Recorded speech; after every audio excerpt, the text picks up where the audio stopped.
quero pedir para vocês curvarem a cabeça. Todo mundo. Quero ver a cabeça. Eu vou conversar com vocês e eu quero que vocês permaneçam com a cabeça fechada. Quando a gente teve esse projeto da vigília, a gente não tinha um tema. A gente tinha apenas uma base do que a gente poderia falar. E durante essa conversa, a gente conversou e colocamos à mesa quais problemas têm afetado mais os jovens, né, durante essa pandemia ou até antes da pandemia. E nós chegamos ao tema metanoia. Para quem não sabe, metanoia significa ação de mudar de ideal ou pensamento. Ou de um ponto mais teólogo, a metanoia representa o processo de arrependimento. E é disso que eu vou falar nessa noite. O tema da minha ministração é: não lamente pelo que você perdeu, e agradeça pelo futuro que Deus tem na vida de você. E isso me confrontou bastante, porque eu não sabia o que eu ia falar, eu não sabia o que eu iria ministrar, não sabia nem o versículo que eu ia ler. E para mim foi muito confrontante. Eu fiquei umas 2 semanas após a nossa reunião tentando buscar uma palavra, botando a minha vontade à frente, falando, vou botar isso aqui. Não. Aí eu queria botar outro versículo.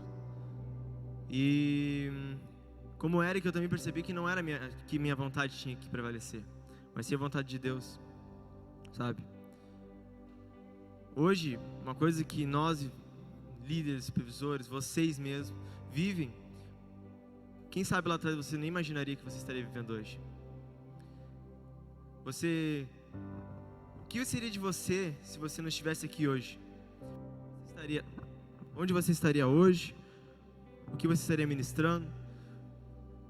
Hoje eu poderia estar ministrando para outros jovens, mas Deus escolheu vocês para estarem aqui, porque hoje Deus quer falar com vocês. Peço que levantem a cabeça e que nesse momento vocês reflitam o que vocês realmente vieram buscar aqui hoje. Apenas vim conversar com meus amigos? Apenas vim ficar próximo às pessoas que eu gosto? Ou eu estou aqui realmente com a intenção de buscar, de receber, de adorar, de me entregar por completo e buscar o arrependimento na minha vida? A princípio, quando eu peguei um versículo para ler, eu ia falar sobre Ezequiel, eu ia ler Ezequiel, eu ia falar muito sobre ele. Só que, para tu ver como Deus é maravilhoso, uma semana antes ele me fala, não filho, eu não quero que tu fale isso. Eu quero que tu abra lá. E eu fui, buscando o que ele queria que eu falasse. E eu entrei no processo de Sofonias. Eu nunca tinha lido Sofonias, eu nunca tinha passado por esse versículo, essa passagem na Bíblia, né? E, para quem não sabe, o autor foi o próprio Sofonias, né? E ele fala sobre coisas que muitos de nós aqui vivemos, muitos de nós aqui passamos, ou até vamos passar. Mas ele também fala sobre preparo. A princípio, Sofonias, capítulo 2, versículo 1. Congrega-te, sim, congrega-te, ó nação que não tens desejo. Para aí aqui. Agora eu peço de novo, abaixe a cabeça. Porque eu não quero que vocês olhem para mim ministrando, mas eu quero que Deus fale com cada um de vocês. Eu não quero que vocês olhem para mim e falem, o Felipe está falando isso. Não, eu quero que vocês falem, Jesus está falando comigo. A gente que trabalha na obra, a gente não está aqui para se aparecer, não estamos aqui para se mostrar. O que a gente mais quer fazer é se diminuir e que Deus apareça cada vez mais. Porque é muito fácil a gente ter cargo na igreja, é muito fácil a gente fazer alguma coisa na igreja, como tocar, como servir. Só que muitas vezes tem pessoas que servem, que adoram, que tocam, que pregam, mas não tem a essência de Jesus. Não tem a essência do adorador, não tem a essência de alguém que quer realmente buscar. Vem para a igreja apenas por causa do seu cargo, mas não por causa da presença, não por causa da essência que Deus tem para nos dar. E quando eu li esse primeiro capítulo, esse primeiro versículo, né, esse segundo capítulo, que fala, congrega-te sim, congrega-te, ó nação que não tens desejo. Quantos de vocês aqui já tiveram desejos, sonhos frustrados? Quantos de vocês já tiveram metas quebradas por causa das palavras de alguma pessoa? Muitas vezes a gente tem um desejo, como exemplo, eu quero abrir minha loja, vou vender, vou render, vou abrir uma filial, e alguém fala assim, você não vai conseguir. E aquilo nos quebra. Porque a gente não está preparado para o não, a gente não está preparado para o não vai dar certo. A gente apenas aceita e deixa o fracasso acontecer. E quando eu li esse primeiro versículo, falou sobre desejo. E eu pergunto para cada um de vocês, vocês têm um desejo na vida de vocês? Como vocês estão de cabeça baixada, eu peço que vocês levantem a mão. Quem tem um desejo na vida? Quem almeja alguma coisa? Quem almeja um trabalho? Quem almeja um futuro numa faculdade? Um estágio? Um intercâmbio, por exemplo? Pode abaixar. Todo mundo almeja. Só que o que vocês têm feito para alcançar o que vocês desejam? Vocês têm deixado os nãos da vida abalarem vocês e fazerem vocês desistir, sendo que vocês ainda nem começaram? Ou vocês erguem a cabeça e falam, não, eu tenho um Deus que é maior e Ele vai prover. Eu tenho um Deus que Ele é capaz de fazer o impossível, só que eu só tenho que fazer o possível. A minha parte eu tenho que fazer, Jesus faz a dele. E através das minhas atitudes, dos meus atos, das minhas ações, do que eu buscar, eu vou receber. E aí vem o versículo 2. Antes que saia o decreto e o dia passe, como a palha, antes que venha sobre vós a ira do Senhor. Sim, antes que venha sobre vós o dia da ira do Senhor.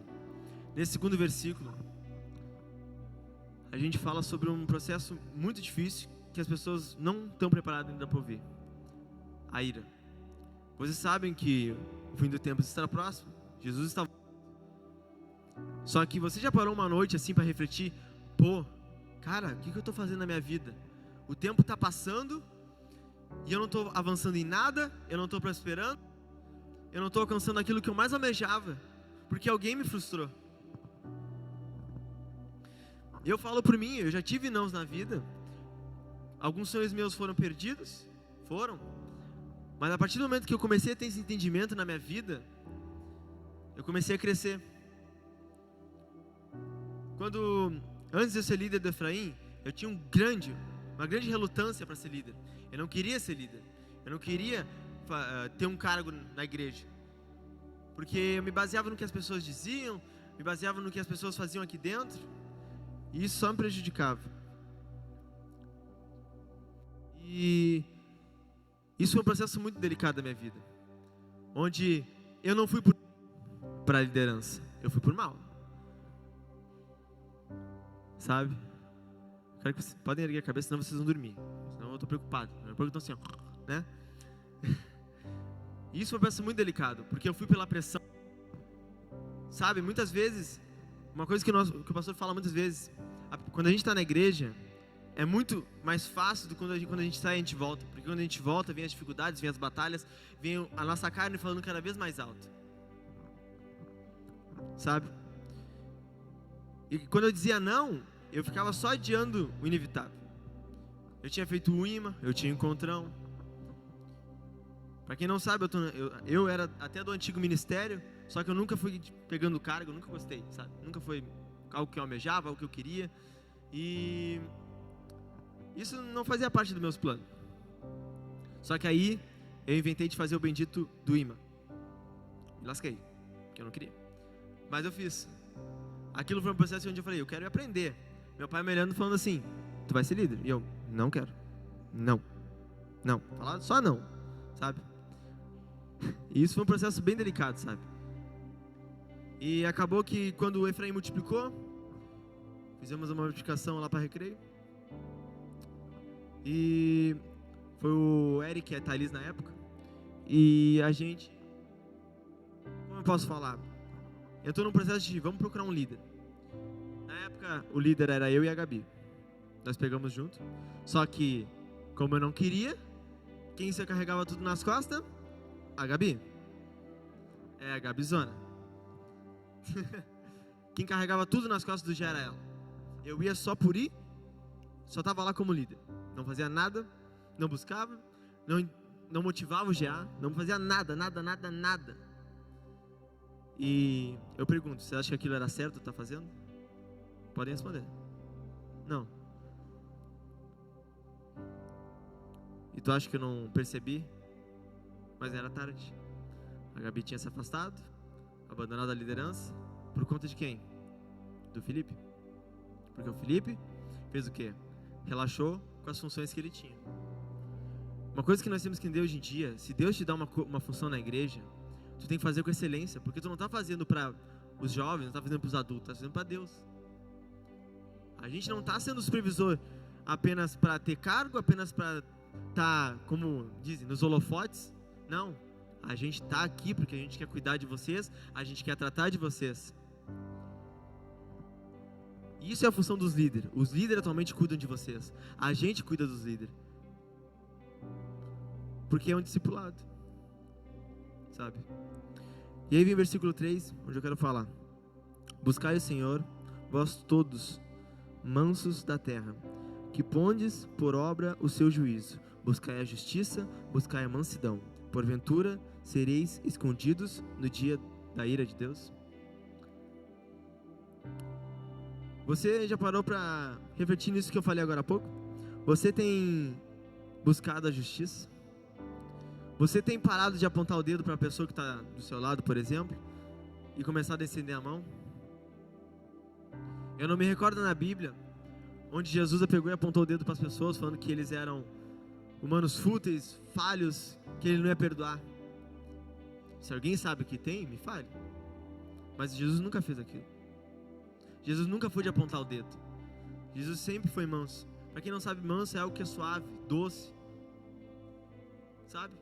Ele sempre tratou com amor, com carinho. E você? Na sua casa, tem tratado as pessoas que convivem com vocês com carinho, com amor? Seus pais, por exemplo.